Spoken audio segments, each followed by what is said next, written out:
Hi everyone, hope you're doing great. I'm back with another video in which I'm going to talk about the elements of financial statements even more and give you even more examples, and those examples should actually be on your fingertips before you move on with the subject. Okay, so in the last videos we have talked about what the debit is, what the credit is, what are the elements of financial statements, and what are the financial statements themselves as well, right?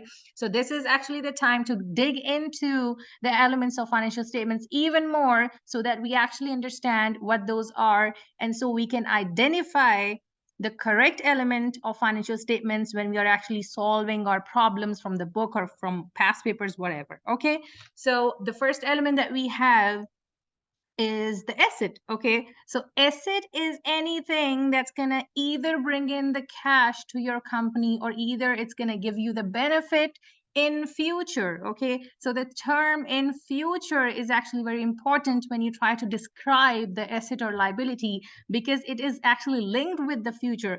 Anything that you're gonna receive in terms of cash or in terms of any benefit in future is going to be your asset. Okay, so under asset we have like two categories. We can either have a current asset or we can either have a non-current asset, right?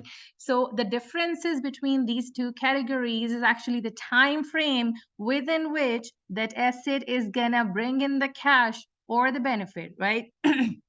So if you talk about the current assets, so current asset is anything that's going to bring in the cash or bring in the benefit within a year. Okay, so these are actually a very basic four examples of current assets. The number one is going to be the inventory. The number two is accounts receivable, then the cash at bank, and the cash in hand. Okay, so let's talk about the inventory. How come it's actually my current asset under the asset? Okay, so the inventory is anything that's unused and sitting in the warehouse, ready, waiting to be used, okay, in the process. So let's talk about a candy industry for a moment. I make candies and I do have all the ingredients of the candies sitting in the warehouse, and that I'm going to call that inventory because that's not yet being used. Okay, so the ingredients of that candy might be the cocoa that I'll use to make a chocolate, or maybe it's going to be the sugar, maybe it's going to be the caramel, or any ingredient that my candy requires to become a finished product. So anything that's sitting in my warehouse is going to be my inventory, and my inventory will have to go through a process actually to become a final product, which is my candy, and I'm actually going to sell that final product in the market and get the money against it. Okay, so my inventory will turn to cash within a year. Okay, it's actually a little far from turning into cash, but it will ultimately turn into cash. Okay, so my inventory comes under my current asset because it's gonna turn into cash. Because what asset is, asset is either gonna bring in you the cash, bring you in the cash, or bring you in the benefit. Okay, so inventory will turn into cash within a year. So that's my current asset. So let's talk about the accounts receivable. So what happens in the businesses run on a credit basis, not on a cash basis mostly. So receivable generates when I sell my final product. Let's take an example of the candy again. I sold thousands of candies to one of my customers. Okay, and that customer said, okay, I'm gonna pay you back the money within 3 months, right?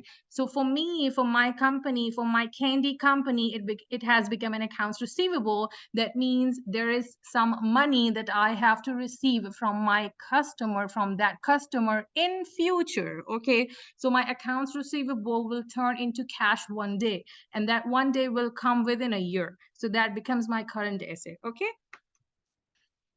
and then comes my cash at bank. So cash at bank is actually very, very close to become the cash in hand, because if my cash is sitting in the bank, I just have to go to the bank, or draw some check, or use the ATM, and then the money will come in my hand. So cash at bank is very close to the cash in hand. So that also is, cash at bank can be turned into cash in hand within a year, of course. So that also comes under the current asset. And the last one, the cash in hand, is actually the most liquid form of the asset.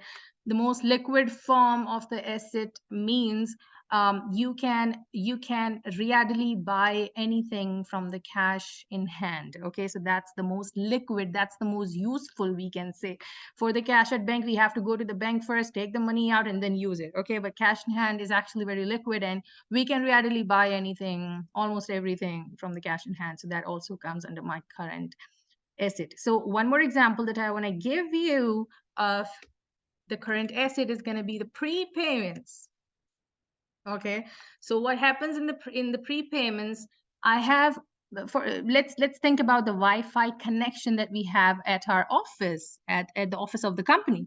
So we have paid the advance to the Wi-Fi company, so now we are entitled to receive the benefit in future. So in the above examples, we we considered turning all these current assets into cash. Okay, but the definition says it can either be the cash or it can either be the benefit in future. So the prepayment example is related to the benefit that we are going to receive in future. So if I have paid the Wi-Fi bill in advance for 1 month, then in the coming month it's going to be the benefit. The company is entitled to receive that 1 month benefit in future. Okay, so when we do prepayments against anything, we become entitled to receive the benefit in future. So that comes.